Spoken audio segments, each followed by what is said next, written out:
आज की इस गहरी चर्चा में आपका स्वागत है। चलिए, बिना कोई वक्त बर्बाद किए सीधे आज के मुद्दे पर आते हैं। जरा सोचिए, अगर अभी इसी क्षण हमारा भविष्य हमसे छीन लिया जाए, अगर मैं आपको 20 साल बाद की आपकी तस्वीर दिखाऊं जहां आपकी आंखों में कोई सपने नहीं बचे हैं, बस एक गहरा पछतावा है, तो क्या हम खुद को, उस इंसान को पहचान पाएंगे? शायद नहीं। क्योंकि सच तो यह है दोस्तों कि इस दुनिया में सबसे खतरनाक चीज असफलता या फेलियर नहीं है, बिल्कुल नहीं। सबसे खतरनाक चीज है धीरे धीरे, हर दिन अंदर से मर जाना, हर दिन थोड़ा थोड़ा टूटना, हर रात खुद से झूठ बोलना और हर सुबह उठकर खुद से बस यही कहना कि कोई बात नहीं, कल से बदलेंगे। लेकिन जैसा कि हम सब जानते हैं, वो कल कभी नहीं आता। इसीलिए आज मैं आपसे मोटिवेशन यानी प्रेरणा की बात बिल्कुल नहीं करने वाला। सच कहूं तो मोटिवेशन बस एक नशा है, बहुत ही टेम्पररी। और नशा चाहे कोई भी हो, वो हमेशा उतर जाता है ना? दर्द या बोरियत आते ही ये गायब हो जाता है। आज हम उस असली हथियार की बात करेंगे जो किसी भी इंसान को साधारण भीड़ से उठाकर इतिहास के पन्नों में दर्ज करा देता है। और उस अचूक हथियार का नाम है अनुशासन, डिसिप्लिन। आंकड़े बहुत डरावने हैं। दुनिया के 97% लोग अपनी जिंदगी में इसलिए नहीं हारते क्योंकि वो कमजोर हैं या उनमें टैलेंट नहीं है। वे इसलिए हार जाते हैं क्योंकि वे लगातार किसी काम को कर नहीं पाते। जिम ज्वाइन करेंगे, 3 दिन बाद गायब। कोई नया बिजनेस शुरू करेंगे और पहली रुकावट आते ही टूट जाएंगे। किताब पढ़ना शुरू करेंगे और 2 चैप्टर के बाद बोरियत उन्हें पूरी तरह से खा जाएगी। और फिर बचे वो 3% लोग। यकीन मानिए, वो ज्यादा टैलेंटेड नहीं होते। वे बस बोरिंग चीजें हर एक दिन करते हैं, बार बार करते हैं, इतनी बार करते हैं कि दुनिया उन्हें गिफ्टेड कहने लगती है। तो आखिर ये 97% और 3% के बीच की खाई है क्या? असल में ये पूरा खेल हमारे कंफर्ट जोन का है। ये एक ऐसा मीठा जाल है जो धीरे धीरे इंसान की आत्मा को खा जाता है और हमारी पूरी क्षमता को खत्म कर देता है। एक बहुत ही कटु सत्य बताता हूं, हमारा भविष्य कभी भी उन बड़े धमाकेदार फैसलों से नहीं बनता जो हम दुनिया के सामने लेते हैं। हमारा भविष्य बनता है उन छोटे छोटे निर्णयों से जो हम तब लेते हैं जब हमें कोई नहीं देख रहा होता।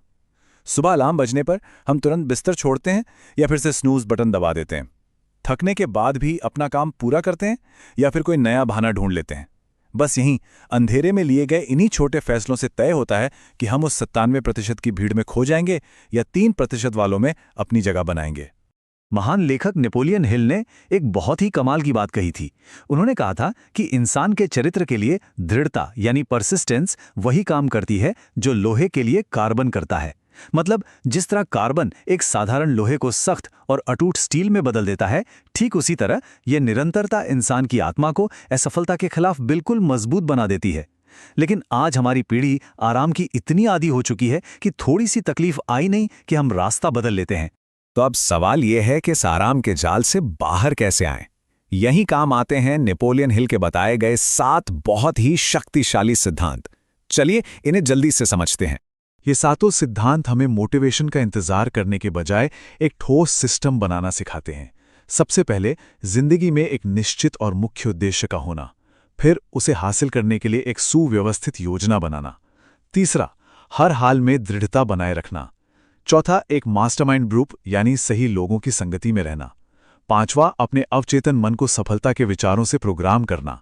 छठा, बिना समय बर्बाद किए तेजी से निर्णय लेना। और सातवां, जो सबसे ज्यादा जरूरी है, ज्यादा सोचने के बजाय तुरंत एक्शन लेना। मैं इस आखिरी पॉइंट यानी ओवरथिंकिंग पे थोड़ा जोर देना चाहूंगा। ये ओवरथिंकिंग सचमुच एक धीमा जहर है। ये हमें ये भरोसा दिलाकर एकदम पैरालाइज कर देता है कि हमें एक परफेक्ट पल का इंतजार करना चाहिए। पर सच बताऊं, परफेक्ट पल जैसी कोई चीज दुनिया में होती ही नहीं है। हम बस सोचते रह जाते हैं। लेकिन जैसे ही हम एक कदम उठाते हैं, सिर्फ एक छोटा सा कदम, हमारा आधा डर तो उसी वक्त खत्म हो जाता है। चलिए इन सारी गहरी बातों को एक कहानी के जरिए समझते हैं। एक ऐसी कहानी जो सीधे दिल पर लगती है। इसे हम कहेंगे एक पत्थर की शक्ति। एक छोटे से गांव में पत्थर तराशने वाला एक बूढ़ा कारीगर रहता था। बहुत ही गरीब। गांव वाले उसका खूब मजाक उड़ाते थे। एक दिन उसने ऐलान किया कि मैं इस पहाड़ की चोटी पर एक ऐसा भव्य मंदिर बनाऊंगा जिसे देखकर आने वाली पीढ़ियां हैरान रह जाएंगी। पूरा गांव हंसने लगा कि ना पैसे हैं ना औजार, ये मंदिर कैसे बनाएगा। लेकिन उस बूढ़े आदमी ने किसी को कोई जवाब नहीं दिया। अगली सुबह वो उठा, एक पत्थर उठाया और पहाड़ पर चढ़ गया। अगले दिन फिर एक पत्थर। बारिश आई, वो गया। वो बीमार पड़ा, फिर भी गया। गांव वाले हंसते रहे, लेकिन वो अपना काम करता रहा। 1 साल बीत गया, फिर 5 साल, और एक सुबह जब गांव वालों की आंख खुली तो पहाड़ की चोटी पर सूरज की पहली किरण एक बेहद खूबसूरत और भव्य मंदिर पर चमक रही थी। गांव वाले दौड़कर उसके पास पहुंचे। सब हैरान थे। उन्होंने पूछा, अरे ये चमत्कार आखिर हुआ कैसे? तो वो बूढ़ा कारीगर मुस्कुराया। उसने अपने खून और छालों से भरे हाथ दिखाए और कहा, ये कोई जादू नहीं है, ये गणित है। ये रोज पहाड़ पर चढ़ाया गया एक पत्थर है। सुन रहे हैं आप? महान उपलब्धियां किसी अचानक हुए चमत्कार या एक रात की मेहनत से नहीं मिलती। वे मिलती हैं हर रोज उठाए गए उन छोटे छोटे पत्थरों से। और सबसे कमाल की बात यह है कि ये एक पत्थर वाला सिद्धांत जिंदगी के हर हिस्से पर लागू होता है। इसे ही हम कंपाउंड इफेक्ट कहते हैं। पैसों के मामले में देख लीजिए, अगर आप रोज सिर्फ 1% बेहतर होते हैं तो साल भर में आप 37 गुना बेहतर हो जाते हैं। हेल्थ के लिए ये रोज की सिर्फ 10 मिनट की सैर है। रिश्तों में ये रोज की जाने वाली छोटी छोटी परवाह है। और ज्ञान बढ़ाने के लिए रोज बस 10 पन्ने पढ़ना, जो साल के अंत में एक पूरी किताब बन जाती है। हम एक दिन में ताकतवर या अमीर नहीं बनते, हम बदलते हैं अपनी रोज की कंसिस्टेंसी से। तो अब जब हम ये समझ चुके हैं तो इसे अपनी जिंदगी में कैसे उतारें? इसके लिए मैं आपको एक बहुत ही प्रैक्टिकल और ठोस एक्शन प्लान बताता हूं, 90 दिन का बदलाव। ये 90 दिन का प्लान हमारे खोए हुए आत्मसम्मान को वापस पाने का सबसे बेहतरीन तरीका है। इसे 3 हिस्सों में बांटते हैं। पहले 30 दिन भूल जाइए कि रिजल्ट क्या मिलेगा। बस हर दिन केवल 5 मिनट के लिए वो काम करने बैठ जाइए, बस अपनी हाजिरी लगाइए। फिर अगले 30 दिन यानी 31 से 60 दिन तक अपनी पहचान को बदलिए। खुद से कहिए, मैं वो इंसान हूं जो रोज ये काम करता है, चाहे जो हो जाए। और जैसे ही आप 61 से 90 दिन के बीच पहुंचेंगे, आपके अंदर एक ऐसा मोमेंटम, एक ऐसी रफ्तार आ जाएगी जिससे रोकना सच में नामुमकिन हो जाएगा। याद रखिए, हर बार जब हम खुद से किया हुआ कोई छोटा सा वादा निभाते हैं तो हमारा सेल्फ रिस्पेक्ट कई गुना मजबूत हो जाता है। और हर बार जब हम कोई बहाना बनाकर खुद को धोखा देते हैं तो हमारी आत्मा थोड़ी और कमज़ोर हो जाती है।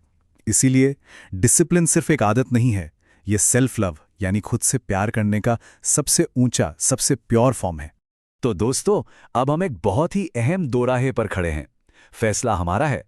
क्या हम वो पुरानी, घिसी पिटी और पछतावे से भरी सड़क चुनेंगे जिस पर 97% लोग चल रहे हैं, या फिर हम उस महानता की अकेली और मुश्किल चढ़ाई को चुनेंगे जहां शुरुआत में दर्द तो बहुत है लेकिन अंत में सीधा शिखर है?